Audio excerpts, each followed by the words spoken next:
Intru lejer în ea, nu mai pasă. Spune că mă vrea ca partener în viață. Deja obiectează, deja oftează. N-o s-o țin aproape, o s-o țin la distanță.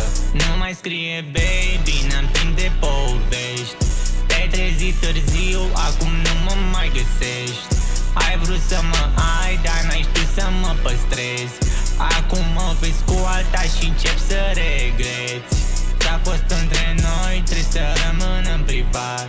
Nu trebuie să știe chiar toată lumea. Din păcate deja cam toată lumea știe.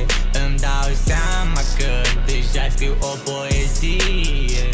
Am arta în sânge, întotdeauna stop. N-am cum să mai stau după același antidot.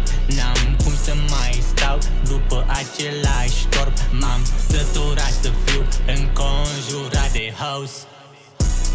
Intru lejer în ea, nu mai pasă.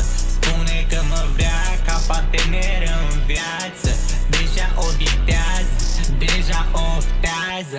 Nu s-o țin aproape, o s-o țin la distanță.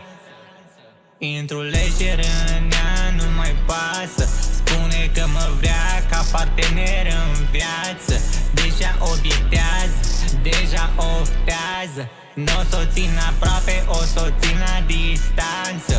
Nu mai scrie baby, n-am timp de povești. Te-ai trezit târziu, acum nu mă mai găsești.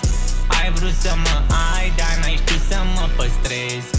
Acum mă vezi cu alta și încep să